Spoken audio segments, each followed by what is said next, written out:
All right. Yeah, as everyone's jumping on here, yeah, thanks for joining our Startup Grind virtual fireside chat here with Brian Morgan. I'll just share a little bit of background on what Startup Grind is and the types of events and programs we have in store.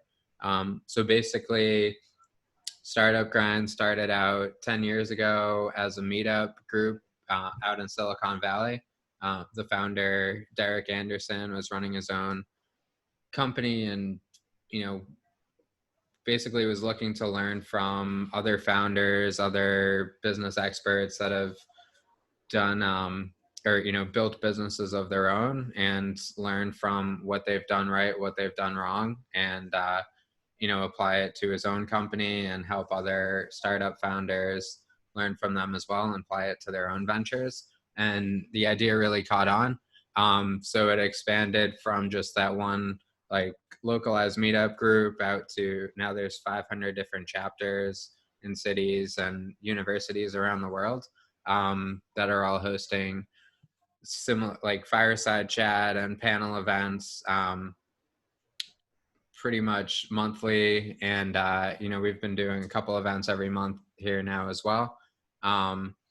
And yeah, we have some other exciting new programs that have come out. So every year there's been global conference out in Silicon Valley with about 5,000 people coming out to that. And then now there's a new membership program and platform where startups can communicate among themselves, get access to other resources, investor introductions, and other areas that, if you haven't seen, that we'll be sharing more in our upcoming newsletters. And, excited to have all of you guys on the call here today. And yeah, so through this, looking forward to getting back to our in-person events, but glad we can keep doing all these virtual events and bringing people from wherever you guys are located.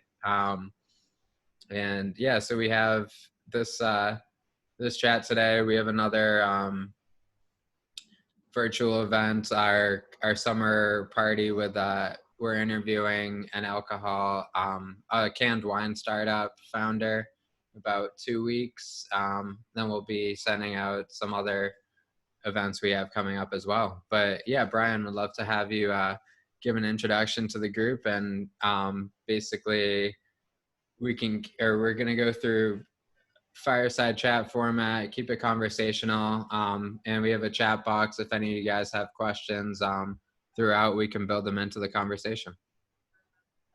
Awesome. Well, we'll just say that it's totally unfortunate that we're in the time of COVID and we can't meet for the new alcohol drink people face to face. That feels like a lost opportunity. No, it's awesome, Jason. I really appreciate the opportunity to be here and to meet everybody on the call. And I know these are crazy times, and if your life is like my life recently, it's been more busy during COVID and quarantine and everything else. And so that you would take, some time out of your life to join us is meaningful to me. So thank you for doing that. So really briefly, my business is called thinkdeeplywriteclearly.com. Sorry, my business is called Think Deeply Write Clearly, and the address is thinkdeeplywriteclearly.com. And it primarily focuses on corporate training in writing. And that comes out of, I was the managing editor of New York City's premier planning and environmental engineering firm. We did the World Trade Center, we did Moynihan Station. So essentially all of the big projects in New York that got built went through that firm. And what we found was that people were coming in, even if they went to Harvard, even if they went to MIT or Brown or any of these fantastic schools in the country, they were unable to write with the credibility. They were unable to deliver the credibility of their assessments to the audience in writing. And that was a very expensive problem for that company. And so my job stopped being the editor at one point and started being literally writing teacher. So call it writing training on steroids. It was a college class. It was a critical thinking class. And it ended up, how does all this critical thinking end up in a document so that somebody's going to send you a $1.6 billion check on the other side of it? That was in essence the problem that we were trying to fix. And it's probably not unlike the problems that startups go through. And then the other side of that, because I write well, because I teach writing well, and I understand how to credibly present information to other people, my marketing was effective and not salesy. And then that became a whole other aspect of the business where people were like, crap, can you teach me how to be authentic and not salesy in marketing? Because that's the game, right? If we have that, we've got the game. And so now we have an arm in the business that does that at all. And I would say we're probably 50-50 in terms of revenue. The price points are different, but the revenue is probably about 50-50 on that. At any rate, that gives you a little bit of background, Jason, but I appreciate the opportunity to be here and to meet everybody here and to have this chat.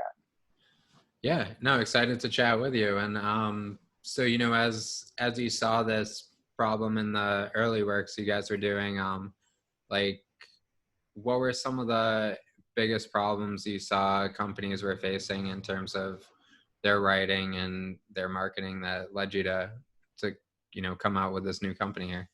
Yeah, I really appreciate the question. I think the biggest problem, honestly, is that we don't think about it.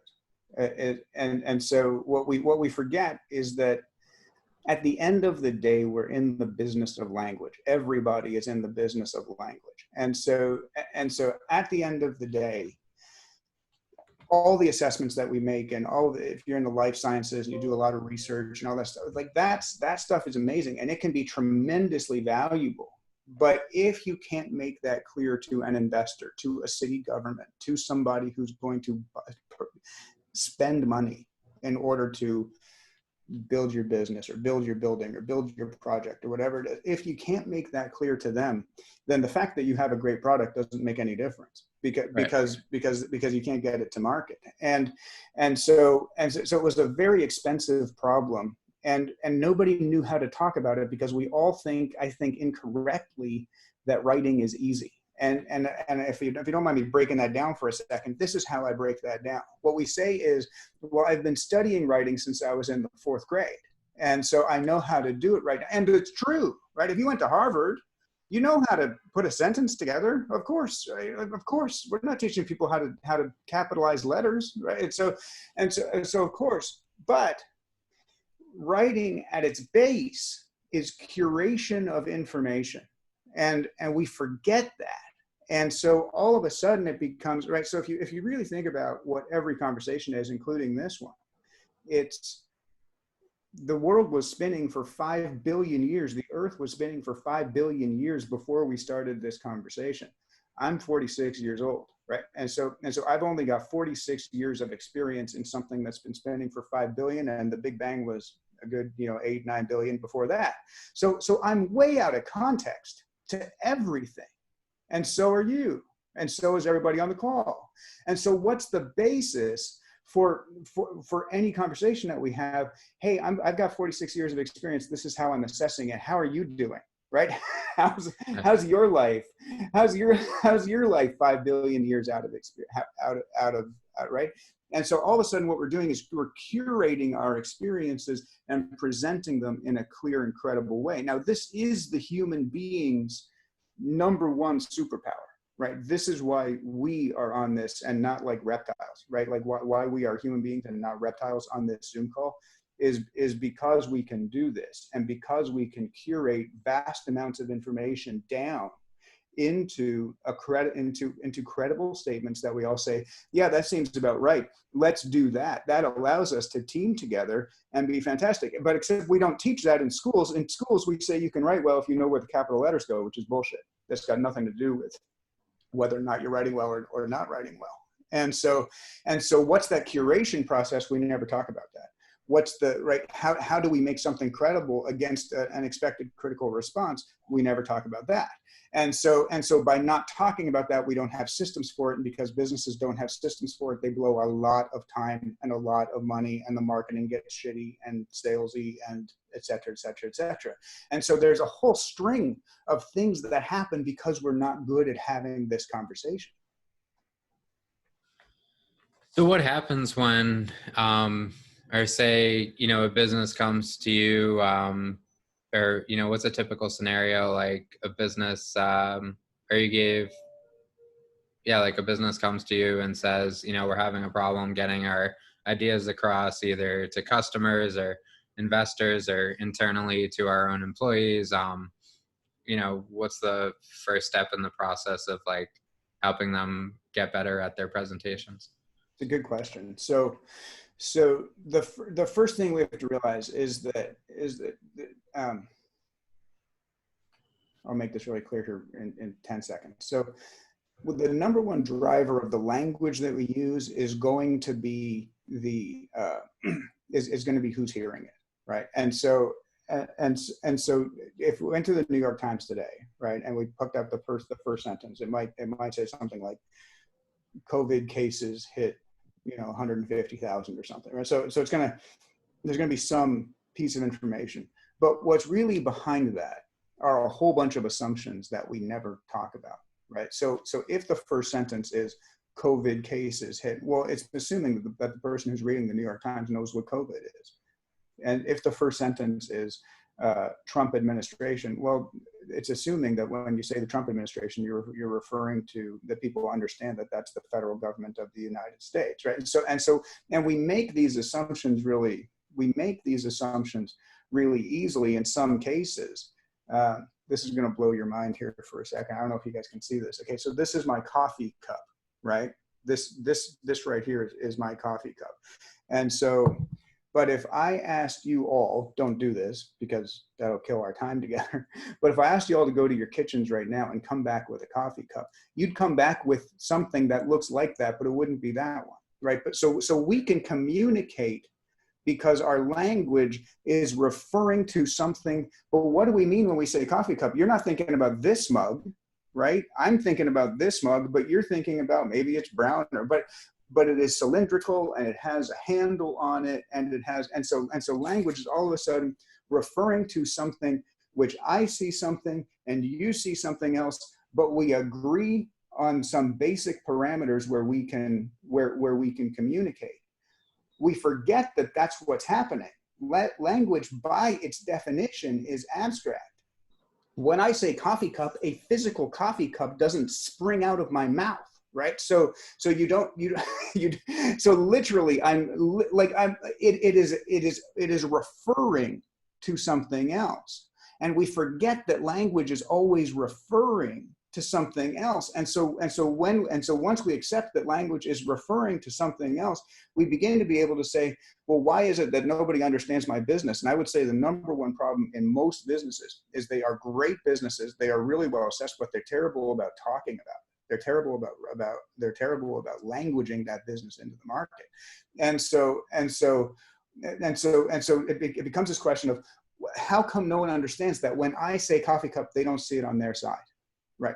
Because my vision of a coffee cup and your vision of a coffee cup are different. They're just similar enough to be able to communicate. But my vision of a great consulting business and your vision of a great consulting business, or the word great itself, can be different. And so all of a sudden we end up, and everybody thinks this is easy, but we end up in vastly different spaces of communication really, really quickly. And so the first thing we have to do is define who's reading it, what do they know, and what do they need to know, so that when we say coffee cup, we all agree that we're looking at the same thing, and that will go all the way down, right? So now, what the World Trade Center is safe to build and economically viable to build, which is a statement that we were essentially making over the course of 1,000 pages. If the World Trade Center is safe and economically viable to build, well, what's that referring to? And can we all agree on the parameters of that? And so we had to detail what are our parameters for that. And we had to detail it in a way that people could understand it, who weren't scientists, who were like government officials and people who had to write checks. Yeah, so I guess the first, no, I mean, that was a great, yeah, example there. So, I mean, I think part of it too, so yeah, I mean, I guess, when you're talking about business writing, you might have a plan that you present differently. If you talk about like building or the building structures, the World Trade Center there, it might look different if you're presenting it to architects versus presenting it to people that are going to invest in it, or other you said knowing your audience there is probably the first one of the most important parts. Yeah, Michael, if you don't mind me jumping in, Michael Cunningham, the great American author, if you're old enough, you might have read some of his stuff or seen some of the movies that were built to some of his. Although whenever I teach in colleges these days, I find that I'm old, so that's old. But he did like The Hours, right? Like that movie from about 20 years ago, won a Pulitzer Prize. Great writer. He speaks about writing is a tango, and I love that because what it infers is, I think we miss that. We miss that writing is engaging with someone else. You're literally leading them, and immediately they know whether or not you can dance. Right? Immediately they know. And what that essentially means is, are you leading smoothly? Are you delivering your information to me smoothly? And that on the dance floor, it's hard to explain, but in writing, it's actually pretty easy to explain. We just never bothered to break it down. But if we broke that down, what is it really happening? I have a certain attention span for information, right? And we can prove this right now, right? So, and politicians miss this up all the time because they think that we really care when they start to say, "Let me tell you about my friend Joe," who, yeah, nobody cares, right? Like because you're like, you haven't curated that down. We needed Joe's story in 15 seconds, and you're going to spend 4 minutes on it, and you've lost us. We didn't have 4 minutes of information of attention span for Joe. We had 15 seconds because that's what we need you to do in order to continue to make your broader point. And so this is not moved well through our culture, but we have certain amount of attention span for pieces of information. Think for a second, if your doctor were to call you right now and say, "Jason, I got your test results back." All of a sudden, you got a lot of attention, right? You're like, Right. you're like, "Okay, yep, I'm right here, doc. What do you got?" Like, I'm attentive. I'm right here, right? But you come across a Facebook ad. How much attention span do you have? That like nothing, right? You've zero attention. You have almost zero attention. Our attention span is going to move depending on how the information is presented to us and how much we care about it. Credibility, like the ability to dance, is to move credible information inside the attention span that they have, right? That's the game. If you can move credible information inside of the attention span that you have, people say, "Wow, this guy really writes really well." What does that mean? Like, he knows where the capital letters go? But that's what it means. It means that you can lead me inside of my attention span down the document where I follow your thought process. You're not wasting my time, and I'm getting what I need from it. And a lot of that's going to come from, do you understand the person who's reading it? Yeah, so do you go about, and I guess I've seen different structures, or going about this process too. I guess what's worked best for you. Like some cases, it's get everything out on paper, then organize it, figure out the best flow and storyline. Other times, it's start at the top, work towards the bottom, maybe focus on the introduction afterwards, or the executive summary after you built everything out. Yeah, it's a great question. I after years of working on this, I come at it in a new way now for myself, and this seems to be working the best.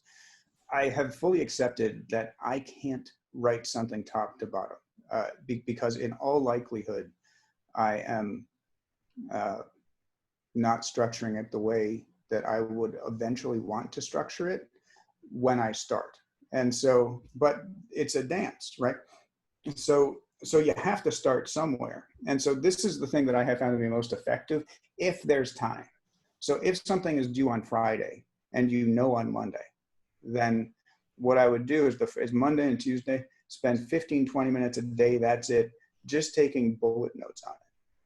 because what ends up happening is it's a little bit like brewing coffee on an automatic timer.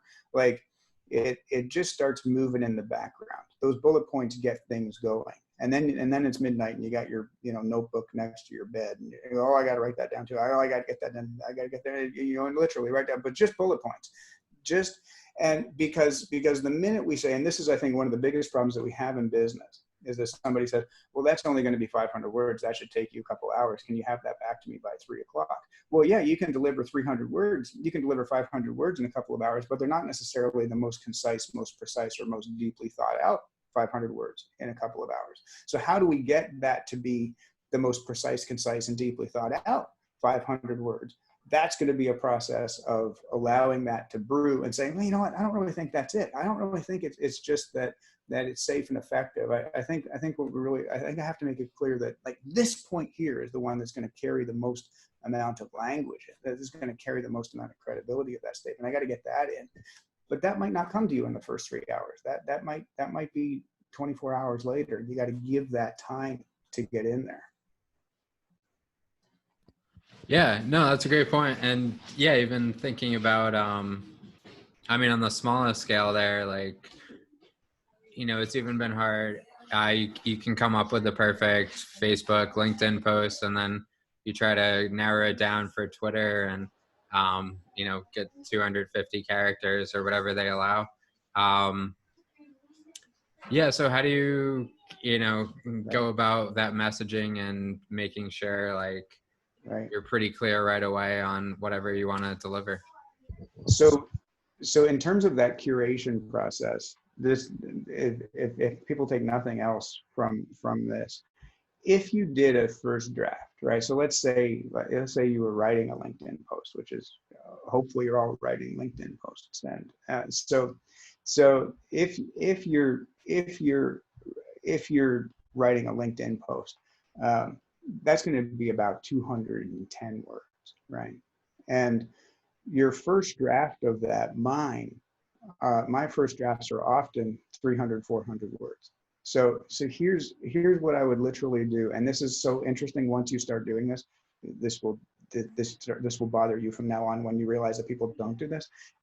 Bold the words in the sentences or the ideas in the paragraph that the post can't live without, right? This is like bold. And what you begin to realize is that so much of how we deliver language is structurally delivered by grammar.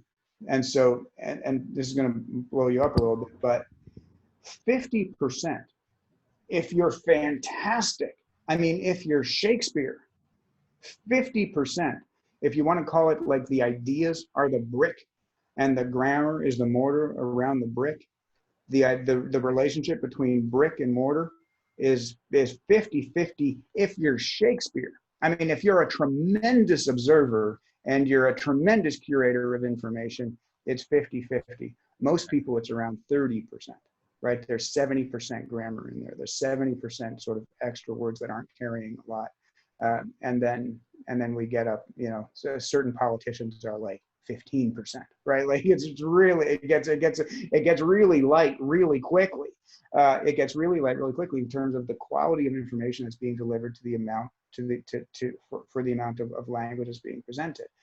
And so what you then begin to realize is that once you control what are the pieces that are actually carrying the information, now we can do things, right? Now we can list them. Now we can bullet point them. Now we can do things to curate that information to move pretty slowly. And that's going to get you from your 400 word or 500 word first draft to your 200 word LinkedIn post. Same process in a 1,000-page document, right? If the chapter of the air quality section and why it's safe to have all of these diesel trucks, building this building in Midtown Manhattan, same thing. The initial write's going to be, 37 pages, and each section in there is going to be 15 paragraphs, and then we get that down into so that it's being curated and information is just coming at people. Say, oh yeah, that makes sense. Yep, that makes sense. Yeah, that makes sense.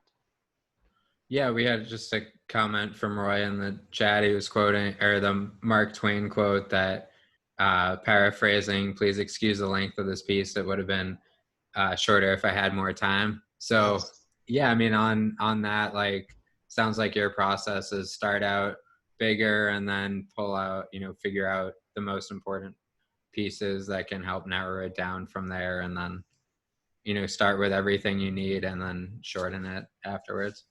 And it goes to, if we talk from a marketing standpoint for a second, what do we pay people for? Right. This is something we don't ask enough in the world. Right? But what do we actually buy? Like, what are we buying? And I think we're buying fundamentally two things. We're buying speed, right? We're buying somebody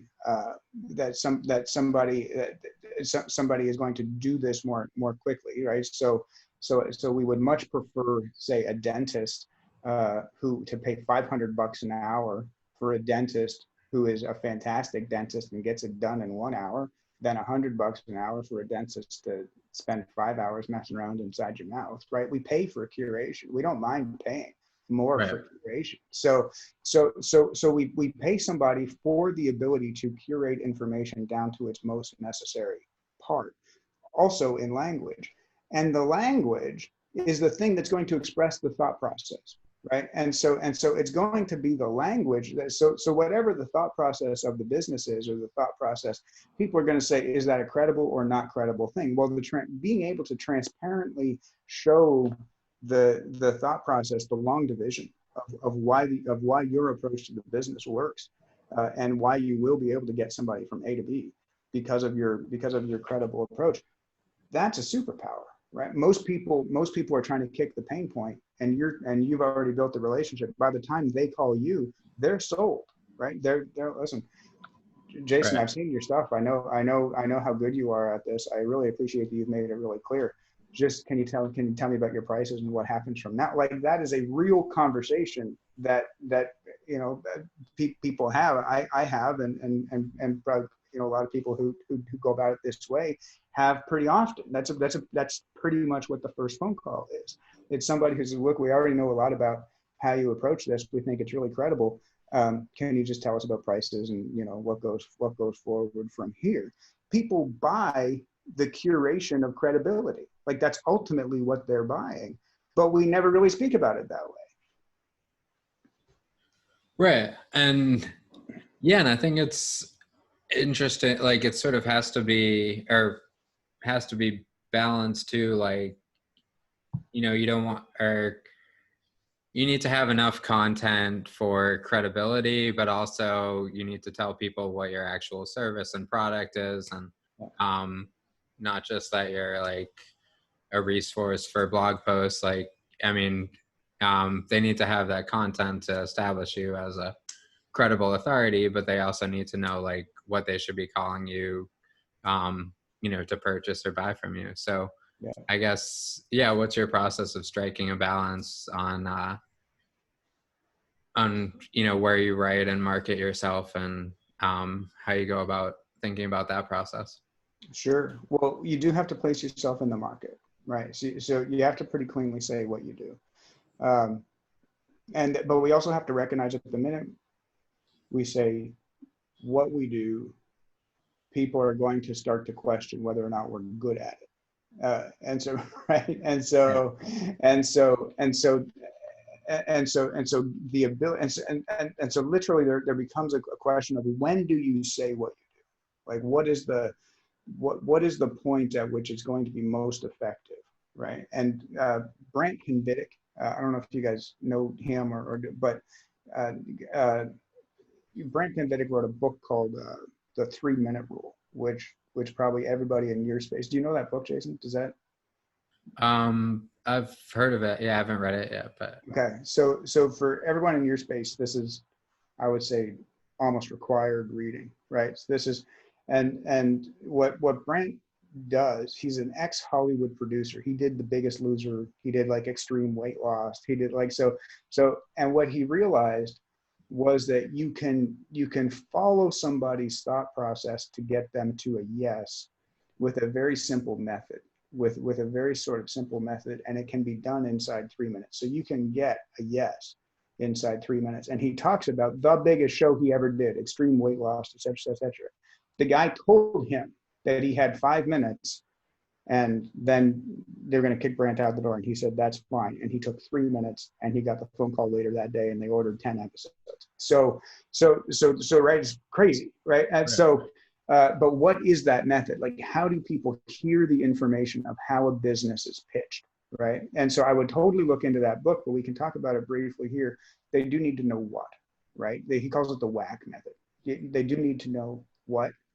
They need to know how, which most people in the marketing space miss, right? Because forgive me for being blanket, most marketers don't know the product that they're selling. They don't. Like most marketers know Facebook ads, and we very foolishly think that we very foolishly think that the tool is the outcome. That LinkedIn is an outcome, or Facebook is an outcome, or TV ads is an outcome. Bullshit. Those things are tools. They aren't outcomes. Outcomes is what goes into that thing, and how do you move somebody from A to B inside the space of that tool that you have. But marketers kind of mess that up. And so what, how, are you sure, right? So now put them, that's the WHAC, right? A, are you sure, right? And then confirm, right? And so, and those are going to be really the 4 steps, and you can do it quickly. Everything that we say in life can be turned down into 15 words, right? Any story, right? Jason, what's the story of meeting your most significant relationship you ever had in your life? If you needed to, that could be 15 words. Wouldn't be the most detailed version, but you could do it, right? I could tell you the story of meeting my wife in 15 words. Wouldn't be the most detailed version. Wouldn't be everything, but you would get the whole story. You would get enough of the story to get a sense in 15 words. So if you own the ability to curate information into 15 words, people then immediately start to say, well, how come you're not curating this into 15 words? Because I'm bored. The minute you get to 30, 50, 160 words, politicians, I'm bored when you get to, let me tell you about my friend Joe from Ohio, who was really struggling with, like, I'm bored. You've bored me now. That was a 15-word moment, and you gave me 300 words on it. Now I think you're a terrible communicator. and so we've got to be right sizing. We've got to be right sizing the information. As long as you get all 4 of those steps in, you've got to be right sizing, curating the information so that all 4 of them have their most effective space. Yeah, that's great. No, that's great advice. And and it sounds like, so obviously, people have shorter and shorter attention spans, but also you're competing with depending on the platform, you might be competing with a lot of other content out there. So, the quicker you can get your message across and get people to click to learn more, or to contact you for more information, the better. Well, absolutely. Oh, listen, obviously, I'd love to chat with anybody who wants to have that conversation. But the other thing that I would say that a lot of people miss, particularly in the marketing world, is I think we a couple of things that go out into the world, and I think they're all pretty much wrong. So the first one that goes out in the world is you have to stay top of mind, right? Like, listen, I know who the Kardashians are. I wouldn't hire them to do anything, right? So, like, top of mind doesn't help, right? So I know the names of a lot of people that I don't trust. So top of mind is not necessary, right? There's still a bar to meet beyond having your name recognized, and so that's one problem. And then, but top of mind kills a lot of marketing, right? There's a guy that I follow on LinkedIn who the first 3-4 things that I saw him do, I was like, oh, this is a pretty thoughtful guy. I follow this guy. Well, he's posted every day and not improved, deepened, showed me more. Like, that's it. He had 3 good days of content, and he stopped thinking. And he's repeated those 3 days of content for now a year. Would I ever hire that guy to do anything? No. Do I know his name? Yes. But I wouldn't hire him. And so we've got to be, in addition to being top of mind, that space that we have when we invite ourselves into somebody's mind, which is a pretty intimate thing.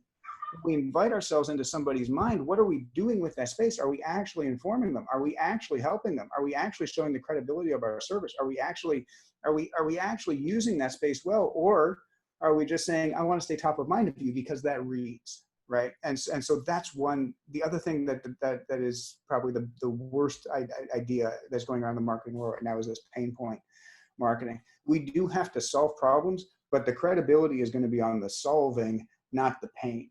Right. So if I have a roof that leaks, then I know that I have to fix a leaky roof, but I'm not going to hire someone because I'm not going to hire someone because they kicked my pain point, because they're like, oh, listen, your roof leaks, give me $30,000, your roof leaks. No, I'm going to hire the one who comes by and has the most credible approach to solve the problem. Not I'm going to look at 4 or 5 different people and choose the roofer that I think has the most credible approach to solve the problem. The fact that my roof is leaking isn't enough to make me hire somebody. There's still another step on top of that. And I think the marketing world has completely missed that up.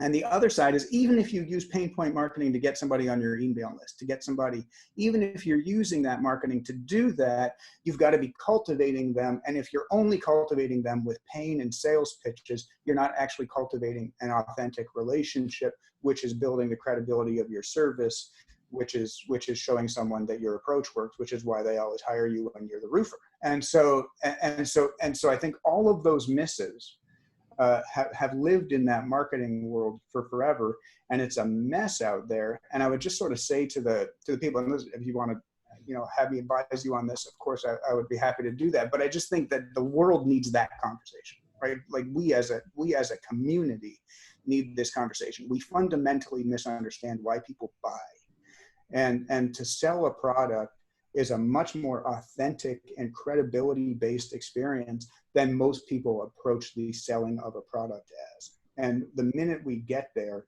the minute we have the power to do something about it. And most of that's going to come down to language. Right. Yeah. So can you walk us through a little bit about that side of your business? Like, you've established a relationship with the company. Both of you agree there's a need, basically, to update their marketing approach and establish themselves as a credible expert and leader in the space. They want to do more content marketing around this. Like, how do you go about working with the company and getting them in the right direction and adjusting their plan and approach? Sure. Well, I appreciate the question. We'd have to see where the company is, and then the best avenue for them. But there's usually a couple of different pillars that hold it up. Social media marketing is a part of it. And then the question becomes, how quickly do we need conversions? And so organic, right? Organic can work, but it takes time. So we would put out thoughtful approaches and then run people through a funnel and not pay for it, right? Like just run people through. The LinkedIn profile often becomes part of that funnel, right? And then that goes to like a web page or something. And so you can scope it through without spending on advertising, but it takes time, right? And so we talk about, okay, so this part of the message is going to live out in the post, and this part is going to live in your LinkedIn profile, and then this part is going to live on like an opt-in page or something, and we're going to build credibility everywhere. So we build kind of a credibility funnel organically. For some people, they want to make money more quickly than that, and depending on the service, you can or you can't, right? Depending on the service, and so then it becomes, should we be doing some of this in paid advertising? Should we be doing videos and retargeting on LinkedIn or retargeting on Facebook, which is a really powerful tool, right? Just if you guys take nothing else out of this, the Facebook, which LinkedIn has now, but the Facebook retargeting, you can put a video out and ask for nothing. Ask just a credibility build. Just, I'm, Godwin, and here's my 1-minute video of how I'm approaching the problems that I solve, and ask for nothing. And I know that most marketers think that's crazy, except if you ask for nothing, then they say, wow, that guy just gave me information and asked me for nothing. that tells me something about how this person does business. What's the best thing about it? Facebook knows who saw it. Right. And so the next video we put out, we retarget those people. And the next video we put out, we retarget those people. So Facebook is in essence is in essence running your funnel for you. And by the time you get to the third video, then you say, hey, listen, come to my opt-in page. I've got all of these ideas I want to share with you. But by the time you get to that opt-in page, people are like, listen, I know a lot about this guy already. And this is fantastic. This is a really good thinker. I'd love to go to his opt-in page and get, right. And so we would look at what type of system is going to give you the results that you want, how, and try and remove all of that salesy stuff because it doesn't work, right? Sometimes you need to play a little game with, we're running a special right now in order to, right? But the pain pointy stuff, 9 times out of 10, you're throwing off 97% of your market in order to sell to 3% of your market, and it's not worth it, because eventually the success of your business is not going to be if you piss off 97% of your market. You're not going to have a very good business. So right. So you're gonna have to learn how to sell to the 97%, and that's going to be credibility. That's going to be credibility. That's going to be language. Sounds good. Yeah, just want to make a note, like if anybody has questions, you guys can jump into the chat here and we'll build them into the conversation. But yeah, around sort of building this credibility, like, obviously there's different channels you work with guys, or, you work with your clients on, but, is it usually like, or mostly like blog posts, internal content, like social media marketing, videos, do you see certain channels? It depends a little bit on like what the goal is and the type of company, but do you see, like, I've seen some statistics around like even posts with images getting more traction than posts without them, or other techniques like that? Yeah, there are some tricks. So images is one of them. Videos are one of them. Hashtags on LinkedIn matter, because hashtags are gonna. This is the effect of the hashtag. Don't overthink it. What you want is a hashtag that you can essentially win at, where you're one of the best content creators in that place, and then they're going to say you're trending in that area. And the minute they say you're trending in that area, everyone in your network sees that note, right? Everyone in your network sees that you're trending in that. Listen, it could be an area with 5 people in it. It doesn't matter. They're going to see that you're trending, and they're going to go and look at your post, right? And your post is obviously good because the editors have chosen it as a trending thing. So hashtags, like, there are some tricks, but yeah, it largely, to answer your question more broadly, I think LinkedIn is a gold mine, but it's going to take either money or time in order to use it really well. But what LinkedIn does, I can contact Bill Gates on LinkedIn, right? We all can. And so it's hard to do that on Facebook. But if you want to specifically target a person or an organization, or right, on LinkedIn, you can do that. It's hard. Your messaging has to be good, right? It's hard. You're used to it. I mean, this is not. It's not a piece of cake, but you can do it. It's available to you on LinkedIn. And so to me, there's on LinkedIn itself is a great marketing tool because you control who is in your network. You control who you connect with, you control how you connect with them, and you control what they see. And so even if you're not getting a ton of views on your post, you're getting a couple hundred views. That happens, right? Happens to everybody. You can still go in a private message and say, hey, Jason, thanks for connecting last week. I really thought this was a useful takeaway that I had about something that happened to a client similar to what you might be going through. I wanted to just make sure that you saw this post. I hope you have a great 4th of July, right? You have that ability inside of LinkedIn to ensure that the people that you want to see your credible, authentic approach to your business, they can see it. You can guarantee it on LinkedIn. You can't really guarantee it anywhere else. You can't guarantee it in TV advertising. You can't guarantee it in Facebook advertising. advertising, but you can guarantee it on LinkedIn. So that's a great tool. And then what we would do is develop essentially thought leadership, right? So we would, what's the approach to the business? Why does the approach work? And then create marketing materials from that. Some of that's going to be articles, right? And we can even PR that, right? If you wanted that to be in Forbes, or you wanted that to be in Entrepreneur Inc. magazine or whatever, or it just lives on your LinkedIn. And then we create posts, and everything that we say has some background shadow to it, right? And so for instance, we could do a whole post on hashtags, right? It's not really my business, but it's an interesting thing that people might is worth 30 seconds of their time to learn about. So I might at some point do a post about a hashtag and why they matter, right? And so everything that we have, we can dive into 200-word versions of it.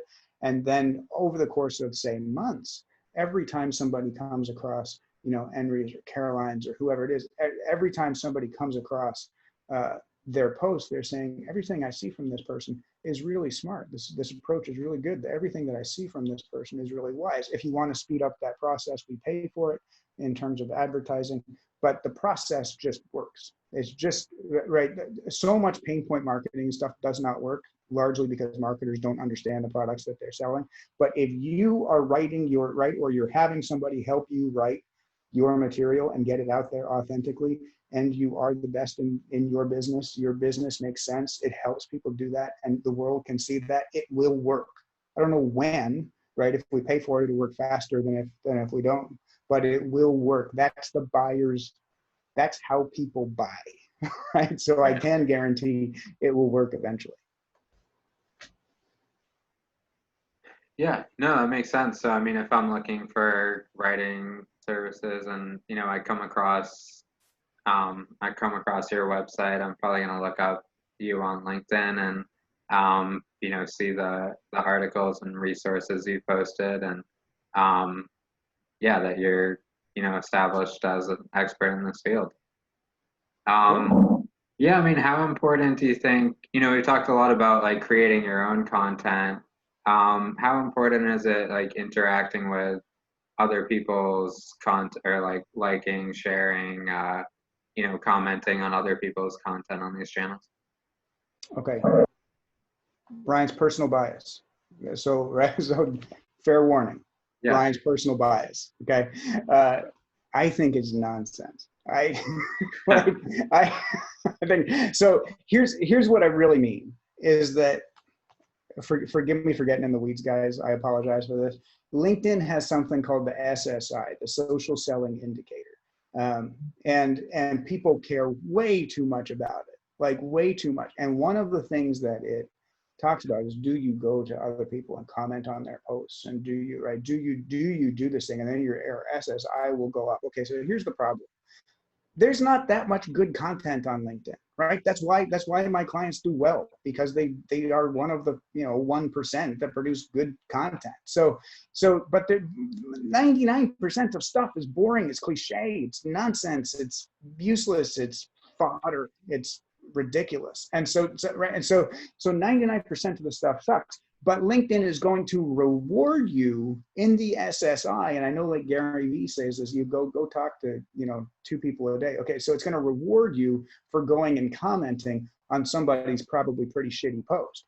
And so then you go, wow, what a great post. What does that do? Make you look like an idiot because it wasn't a good post at all. It was nonsense. and so now the world is seeing that you have gone and commented, probably to improve your SSI. You've gone on somebody's shitty post and said, wow, that was so thoughtful. And now the world goes and says, really, is that what Godwin thinks is thoughtful? Because Godwin must be an idiot if he thinks that post is thoughtful. So me personally, whenever I see people who are commenting on all the, listen, if you see something that's good, comment on it. If you see, but it's rare. And so I wouldn't play the game. Like it's a tool, it's a hammer. Just, you've got to make the hammer do what you want it to do. Don't let the tail wag the dog here. And I think that's the biggest problem that people have, is they want to win at the LinkedIn game. They want to win at the Facebook game. They want to win at the Instagram game. There's no value to that. The only game is, are you using the tool to grow your business and showing the credibility of your approach? Beyond that, it's nonsense. there's a game to it, and Right. LinkedIn literally gamifies it. I wouldn't play it personally. I don't play it because I think most of the content sucks. And in order to play that game, you've got to be engaging with crappy content, and then everybody's going to say, well, if that's what you think is good content and really thoughtful stuff, I'm not going to work with you, and I don't really want that in the world. That was a pretty brutal approach. I apologize for being so No, straightforward. no, that makes a lot of sense. And I mean, like, yeah, doing things versus, or what you mentioned earlier, what the goal is, not necessarily to build up and get 2,000 views on your post. It's to have whoever it is, if it's 300 people see it and a good percentage of those become customers. Yeah, it's not necessarily like trying to beat the algorithm to get likes. It's actually getting customers. So I liken this to, if this is my metaphor, and I like this one the best. LinkedIn is a bar, right? And so there are people at bars who have huge crowds around them, and they're funny or whatever. But I don't know that people buy what they do, right? Unless they're comedians. Then I guess if you had a big crowd around you, you're a comedian, then fine. But I don't know that I would buy a consultant because they were funny or they owned a dog or something. Right. So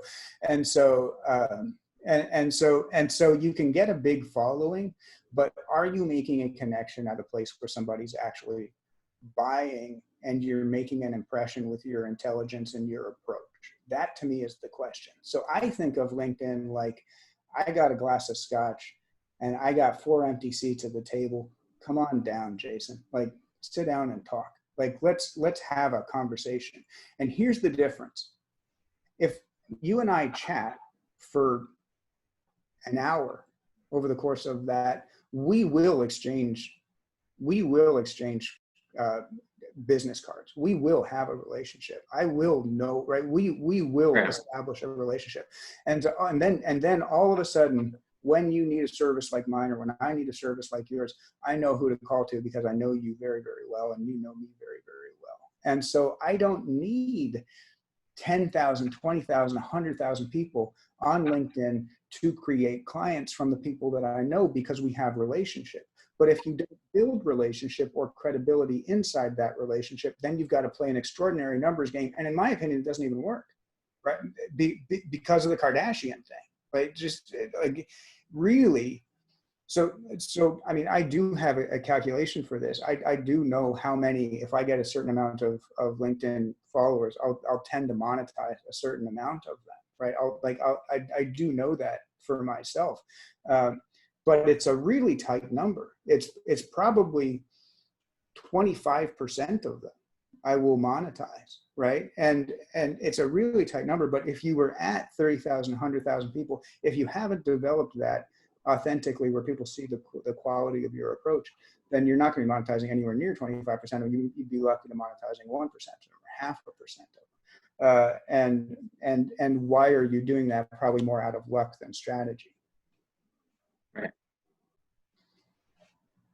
Yeah. I guess, as we get towards the end here, yeah, any like final questions, feel free to add them in the chat. But yeah, I just want to know, like, so a lot of our audience on the call here, and then that's going to be watching on YouTube channel afterwards, are founders and startups, early stage companies. So like, what are some tactics they can take early on in their company to make sure they're writing correctly and they're getting their messaging across in the most effective manners?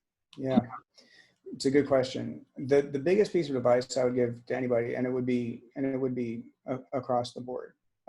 Every piece of language that we present is going to be presented to a skeptical audience, and it's going to be the transparency of the long division of that assessment that's going to give you credibility, right? So if I say, I think Jason is a great leader, then the immediate question is, well, why do you think that? And then I will have to be transparent about why I think that, right? And concise about it. So every piece of information that we deliver to somebody else, there's an underlying concrete reason that we believe such a thing, that we're doing such a thing. And that's going to be true inside the organization and outside the organization. And so that would be my number one piece of advice, purely. Just 100% across the board. Show enough of the concrete information to your internal team and to your audience, your potential market, so that they see the credibility of your decision making and your assessments. In terms of writing it, I mean, is it going to be sexier if you get it down into somebody's attention span and really, really present that information really cleanly and well?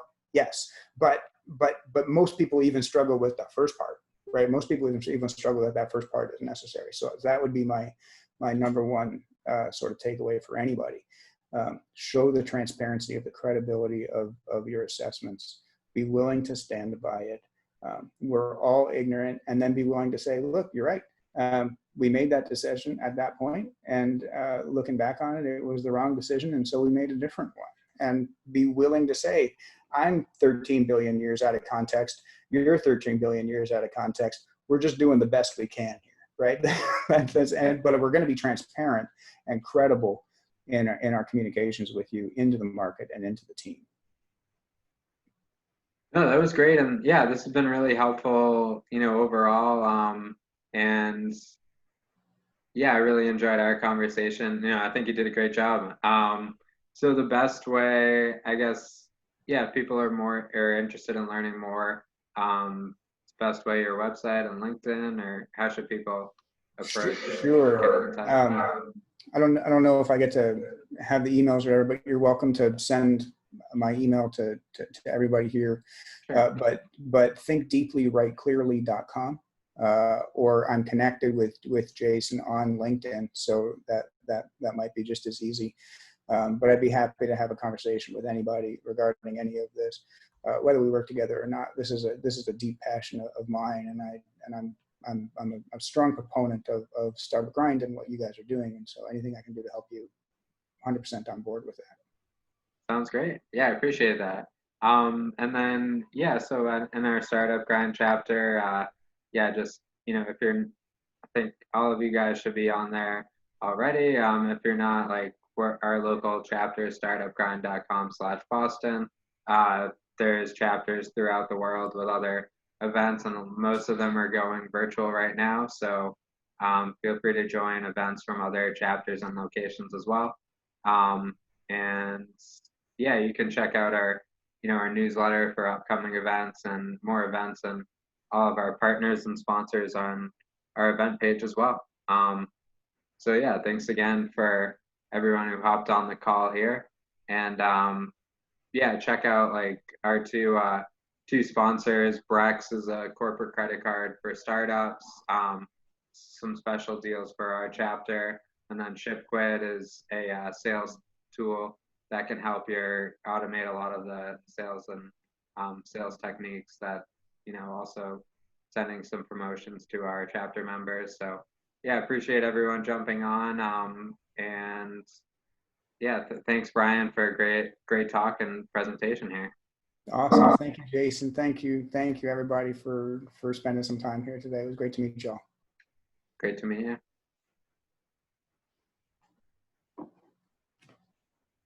Cool. Thanks.